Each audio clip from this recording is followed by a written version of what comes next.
Estuvimos viendo en estos días el capítulo 13 del Evangelio según San Mateo, el centro, el nudo del Evangelio, y también la palabra del reino de los cielos, transmitida por medio de este género tan peculiar, pero sobre todo tan bien pulido y creado de alguna manera por nuestro Señor Jesucristo para transmitir aquellas verdades que son muy difíciles para que nosotros podamos comprenderlas. Son de difícil acceso a la mente humana. Sin embargo, el Padre ha querido revelarnos los misterios del reino, ha tenido a bien darnos a conocer el reino. Y no solamente eso, sino que también ha tenido a bien darnos a conocer su disposición, su gracia, su obstinada voluntad de salvación de todos los hombres. Aquello de San Pablo a Timoteo, de la primera carta del apóstol a Timoteo en el capítulo 4, Dios quiere que todos los hombres se salven y lleguen al conocimiento de la verdad.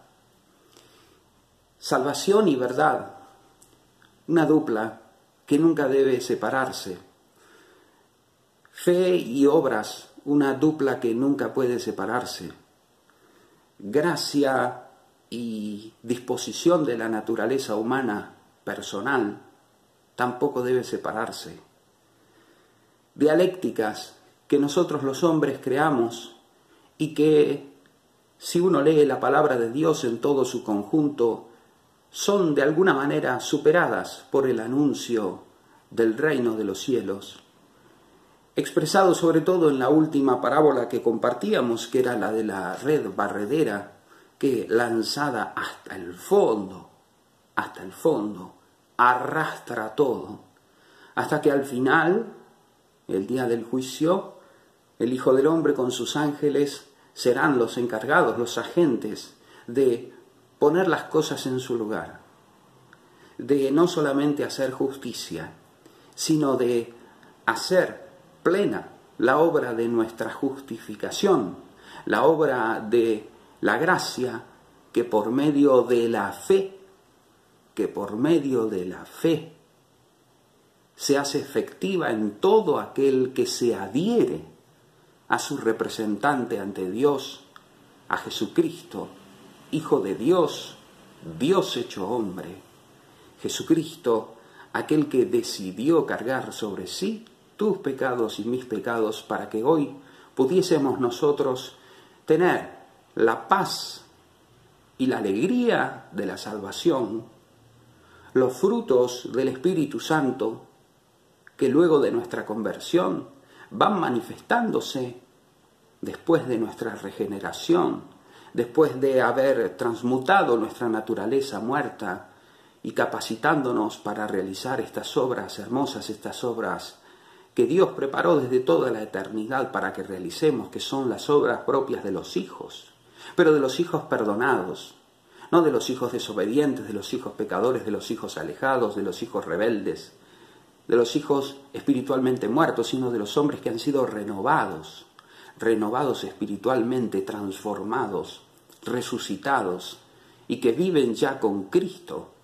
Nosotros hemos recibido todo esto por gracia y por fe podemos acreditarnos ante Dios de alguna forma para que los méritos de la pasión, de la muerte, de todos los sufrimientos de Jesús, de la asunción de cada uno de tus pecados, de los míos, desde que nacimos hasta que partamos, puedan ser perdonados por su sacrificio, por su sangre, y esos méritos de su santidad, de su obediencia al Padre, de su amor infinito al Padre, Él siendo Dios, siendo hombre, siendo perfecto, siendo santo, Cordero, santo, inmaculado, sin mancha, que se ofreció por el Espíritu eterno a Dios, nos obtuviera a todos nosotros la salvación.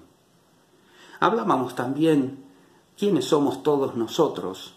Todos nosotros somos aquellos que escuchamos la palabra de Dios y dejamos que ella cale en lo profundo de nuestra alma, al punto de dejarla ser capaz de resucitarnos y levantarnos de nuestra postración, del muladar, del estiércol, de nuestra vida no solamente equivocada, sino de nuestra vida perdida, porque andamos como ovejas sin pastor, porque andamos como ovejas destinadas al matadero, porque no tenemos nosotros méritos más que para condenarnos, porque somos un desastre. Sin embargo, Dios, que es rico en misericordia, como dice su palabra, con el gran amor con que nos amó, tuvo a bien no solamente crearnos, sino, como dice Agustín de Hipona, más admirablemente redimirnos. Pero el que nos creó, otra cita de Agustín, el que te creó sin ti, no te va a salvar sin ti. Es decir, tenemos que querer dejarnos transformar. Ese querer dejarnos transformar se representa, lo podemos visualizar con toda claridad en este acercamiento en fe, en arrepentimiento y en fe a nuestro Señor, en nuestra postración llena de gratitud por la obra que ya realizó su Hijo y que está dispuesto a vincularla a nosotros para siempre. ¿Para qué? Para darnos paz, para darnos vida y vida eterna, como decíamos la otra vez.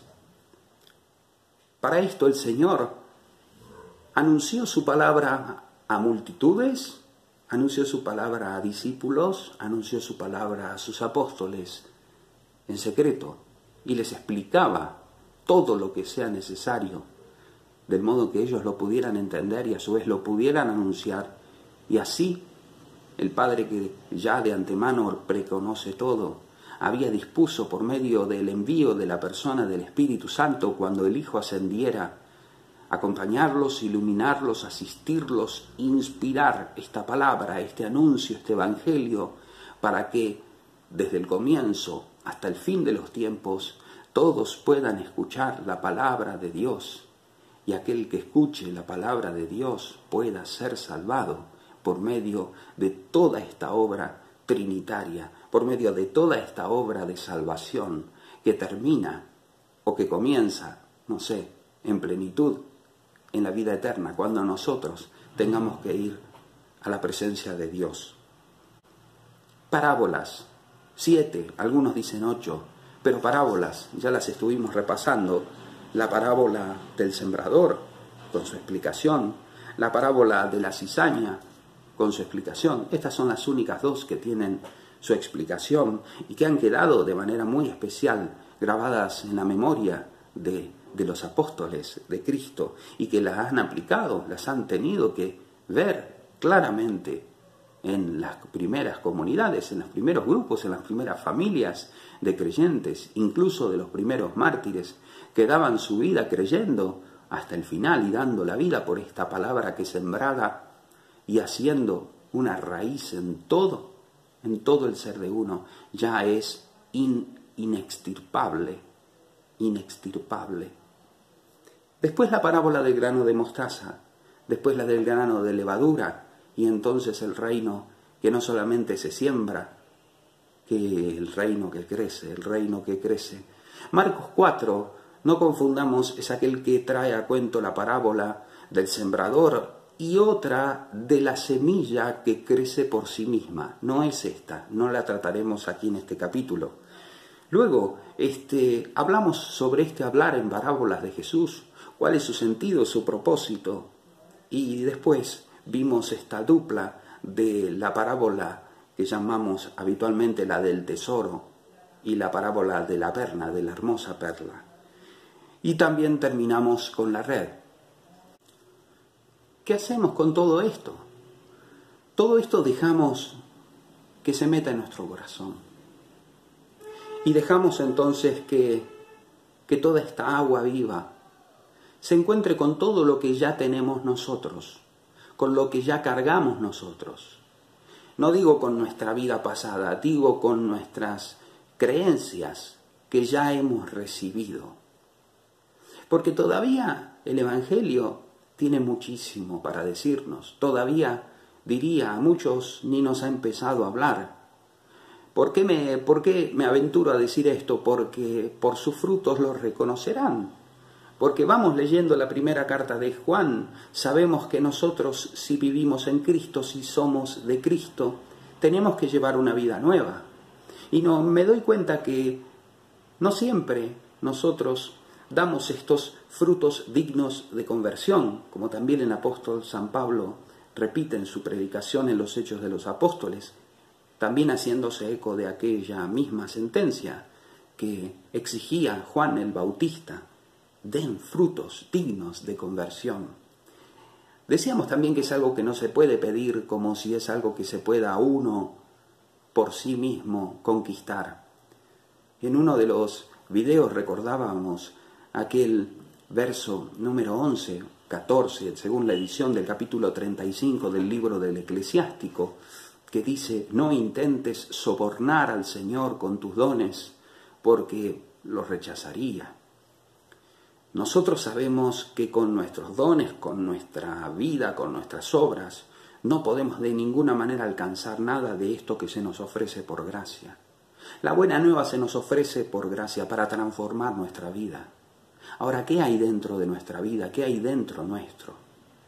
Nosotros estamos llamados cada día a sacar de nuestro corazón, o mejor, a dejar que toque todo lo que hay en nosotros, en nuestra memoria, incluso en nuestra fe, en nuestra doctrina, en lo que creemos. Tenemos que dejarla tocar por la palabra viva de Dios, y también sobre todo, y sobre todo, en la oración, que es el diálogo directo que tenemos y que podemos tener con nuestro Dios.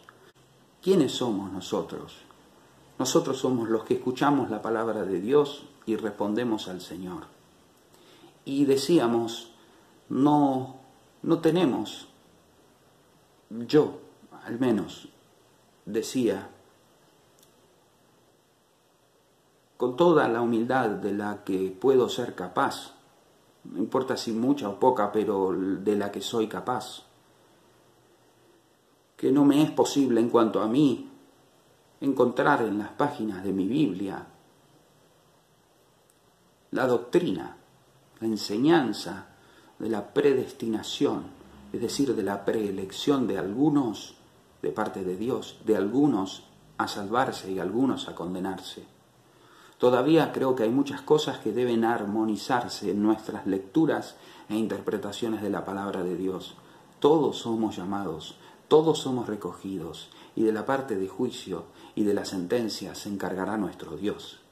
Ahora, la última palabra, ¿cómo termina el Señor todas estas enseñanzas? Versículo 51 del capítulo 13. ¿Han entendido todo esto? ¿Han entendido? Le dicen, sí.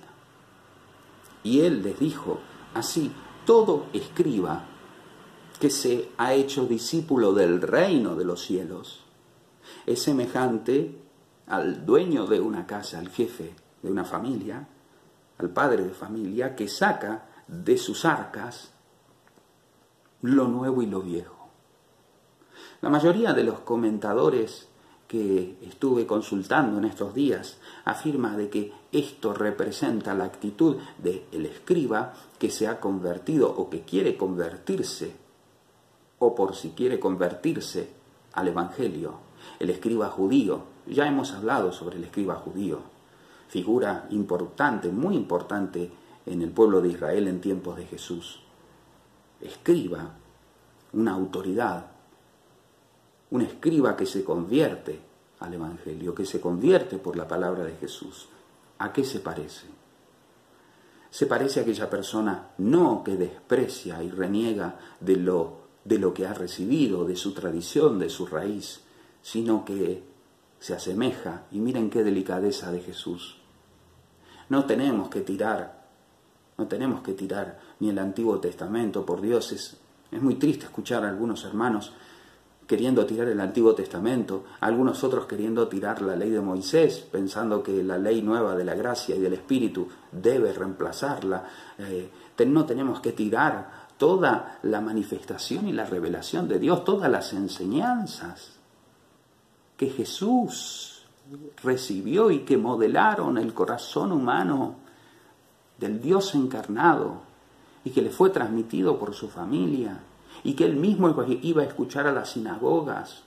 No podemos rechazar las escrituras del Antiguo Testamento cuando él mismo escogió Isaías 61:1 para presentarse en la sinagoga de Nazaret, cuando él mismo pasó sus ojitos humanos y divinos por esas letritas hebreas del profeta Isaías, cuando tomó su rollo, el Espíritu del Señor sobre mí. Y esta profecía en los oídos de ustedes se ha cumplido.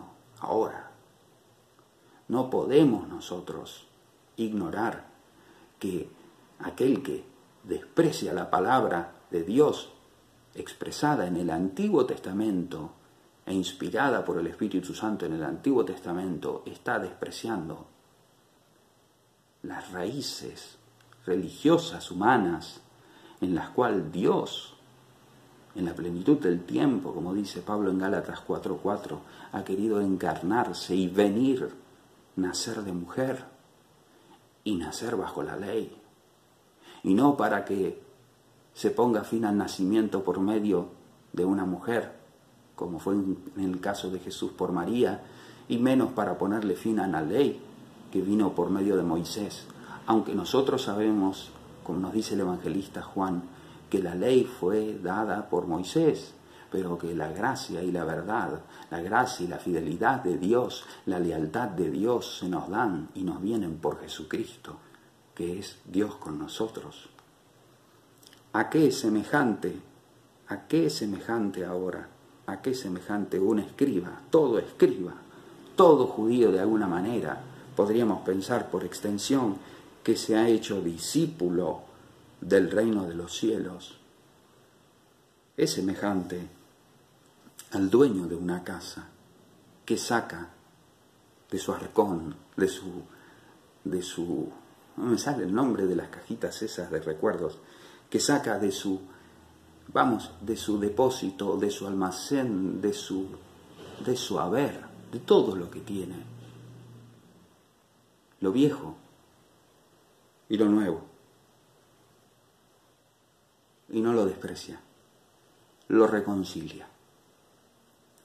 ¿Cómo hacemos para reconciliar el pasado con el presente, el pasado con el futuro?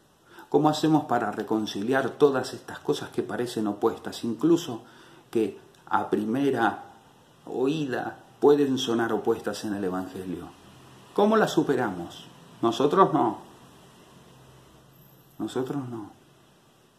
Nosotros las superamos poniéndonos de rodilla ante el Dios vivo que es fuego consumidor, ante el Dios vivo, verdadero y presente, el yo soy, ante el Dios Yahvé, Jehová, ante el Dios del universo, ante el Dios de cielos y de tierra, ante el Dios que envió al Hijo para salvarnos y que envió al Espíritu Santo para santificarnos, y de rodillas, en la oración, palabra de Dios en mano, le pedimos a Él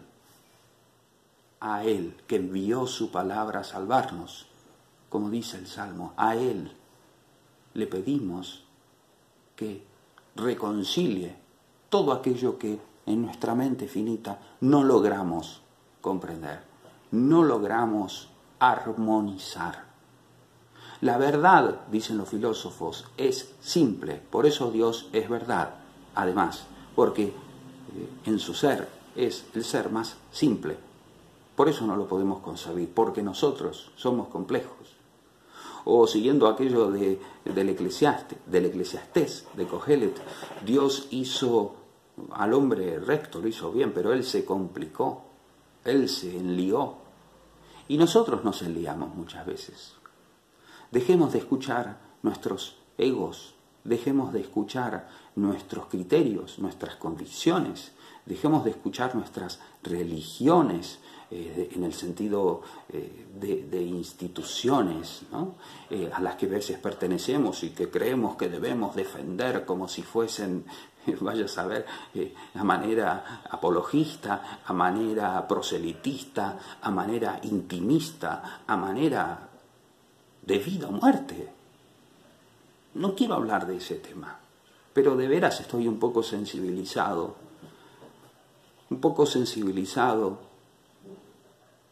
para mal, para tristeza, porque es impresionante cómo en el pueblo de Dios, que es la iglesia, la única iglesia que fundó Cristo, la iglesia de aquellos que escuchan la palabra de Dios, de aquellos que se acercan a Él en arrepentimiento y en fe, y que lo vienen haciendo hace 2000 años, porque el Evangelio hace 2000 años que viene resonando entre nosotros. Podemos tener muchas diferencias, podemos tener interpretaciones distintas, pero yo creo que nada justifica que nos separemos, que nos mordamos a nosotros mismos, que nos hagamos la guerra, como dice el apóstol Pablo. Este escriba de la parábola tuvo la sabiduría de no tirar su pasado, tuvo la sabiduría de capitalizarlo, de aprovecharlo, de integrarlo a la palabra. La palabra de Dios integra, por supuesto, remueve de cuajo todo lo que se opone a Dios, especialmente el pecado. Pero el pecado también es soberbia, también es vanidad, también es orgullo, también es prepotencia, también es... Pero el pecado sobre todo es andar oyendo al demonio, que grita, susurra al oído, división, división, diabolos el que divide se llama, diabolos, división, división, sepárate, grítale, enójate, insúltale, golpéale, dáñale. No, el Señor lo dice. Todo escriba que se ha hecho discípulo del reino. Pues escribas, quizás se convierten, pero no son discípulos. Todo aquel que se hace discípulo del reino, discípulo de Dios, discípulo de Cristo, se parece a aquel que saca lo viejo y lo viejo, y le pide al Espíritu Santo que haga la síntesis que él no puede hacer. Que el Señor pueda hacer un poco cada día más realidad aquello que decimos que es un derecho humano, que es la libertad religiosa, que no es otra cosa sino el respeto, no tolerancia con el pecado, no estoy hablando de eso, estoy diciendo el respeto de la diferencia, pero sobre todo la gran valoración de la diferencia, o mejor dicho, de la identidad del otro a quien el Espíritu Santo lo está tratando de una manera muy especial, y no tenemos derecho a inmiscuirnos en ese tratamiento entre Dios y el alma, y no lo sabremos. No sabemos cómo se va a resolver eso hasta el fin de los tiempos, y nosotros no lo sabremos quizá, seguramente, nunca, porque es cuestión de ángeles, es cuestión del Hijo del Hombre. Que el Señor nos conceda humildad y paz. Humildad y paz. Humildad y paz para que podamos nosotros en nuestra propia vida recurrir a Dios cada vez que tengamos algo que no nos cierra, de nuestras propias religiones, de nuestra propia religión, y para que vayamos a buscar a la persona correcta, a la persona madura, sabia en la fe, como este Señor Jesús, digo, a una persona madura como Jesús. Solamente Él tiene palabras de vida eterna, solamente Él puede ponerse a explicarnos una vez más los misterios del reino. Que el Señor nos conceda los dones de la humildad y de la paz, que nos abaje en arrogancia que nos abaje en deseo de pelea, en deseo de discusión, y que podamos nosotros ser en amor, en caridad y en verdad, en caridad y en verdad, uno, como el Hijo quiso, como el Hijo de Dios rezó al Padre en Juan 17, 21. ¿Para qué? Para que el mundo crea, para que el mundo crea que tú, Señor, me enviaste, que podamos ser enviados de Dios para el mundo y que podamos encontrar la mejor manera de cantar en nuestras vidas de todos los días, pero de pregonar a todos nuestros hermanos el amor de Dios, el perdón de Dios, que se ofrece a todo aquel que está dispuesto a abrirse a su obra salvadora, a su obra redentora, a todo aquel que se acerca en arrepentimiento, en humildad y con fe a recibir del trono de la gracia el auxilio más que oportuno, el auxilio, el socorro, lo único que nos salva, que no es otra cosa que la presencia del Espíritu Santo, que nos mete en la comunión entre el Padre y el Hijo. Que el Señor nos bendiga, nos guarde de todo mal y nos haga desear cada día más la vida eterna.